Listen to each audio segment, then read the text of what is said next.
नमस्कार, मी अश्विनी पुरी आणि तुम्ही पाहताय DS न्यूज 24 बातमी. साकोर येथील शिका, संघटित व्हा आणि संघर्ष करा हा संदेश देणारे भारतरत्न डॉक्टर बाबासाहेब आंबेडकर यांच्या 135व्या जयंतीनिमित्त संगमनेर तालुक्यातील साकोर येथे उत्साह, शिस्त आणि सामाजिक एकात्मतेचं दर्शन घडत उत्सव हा साजरा करण्यात आलाय. भीमालय सोशल फाउंडेशन आणि भीमसैनिक यांच्या वतीने आंबेडकरांच्या जयंतीचं खास आयोजन करण्यात आलेलं होतं. जयंतीनिमित्त भारतरत्न डॉक्टर बाबासाहेब आंबेडकर यांच्या प्रतिमेची पारंपरिक पद्धतीने वाजत गाजत साकोर चौफुली ते आंबेडकर नगर अशी भव्य मिरवणूक काढण्यात आली होती. यावेळी फटाक्यांच्या आतिषबाजीने परिसर उजाळून निघालेला होता.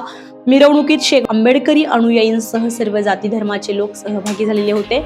यावेळी भारतरत्न डॉक्टर बाबासाहेब आंबेडकर यांच्या प्रतिमेस पुष्पहार अर्पण करून अभिवादन करण्यात आलंय. जयंतीनिमित्त साकूरमधील मुस्लिम बांधवांनी एक खास उपक्रम देखील राबवल्याचं चित्र बघायला मिळालंय. तर मुस्लिम बांधवांनी मिरवणुकीतील आंबेडकरी अनुयायींच्या ठिकठिकाणी स्वागत केलंय. तसेच जातीय सलोख्याचे प्रतीक म्हणून आंबेडकरी अनुयायींना मुस्लिम बांधवांनी सरबताचं वाटप केलंय. तर साकूर बसस्थानक आणि आंबेडकर नगर येथे सरबताचे स्टॉल उभारण्यात आलेले होते. यावेळी मिरवणुकीतील प्रत्येकाला मुस्लिम बांधवांनी सरबत वाटप केलाय. या उपक्रमातून सामाजिक एकता आणि बंधुभाव दिसून आलाय. तर सामाजिक सलोखा कायम राहावा असा संदेश यावेळी मुस्लिम बांधवांनी या माध्यमातून दिल्याचं पाहायला मिळालंय.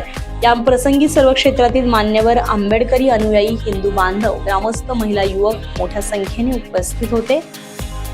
तर आंबेडकरांच्या जयंतीचा कार्यक्रम यशस्वीतेसाठी लोकनियुक्त सरपंच सचिन सोनवणे, अनुराग सोनवणे, रवींद्र सोनवणे, सिद्धार्थ सोनवणे, प्रतीक सोनवणे, किरण बनसोडे, प्रथमेश बनसोडे, बाळासाहेब सोनवणे, कृष्णा सोनवणे, अविनाश सोनवणे, गोविंद सोनवणे, अभिजित खुदनर, संदीप सोनवणे, गणेश मिसाळ, गणेश सोनवणे, यश सोनवणे, पाराजी सोनवणे, हनुमंता सोनवणे, राजेंद्र सोनवणे, बाबासाहेब सोनवणे, किशोर बनसोडे, अक्षय गाडेकर यांच्यासह भीमसैनिकांनी अथक परिश्रम घेतले.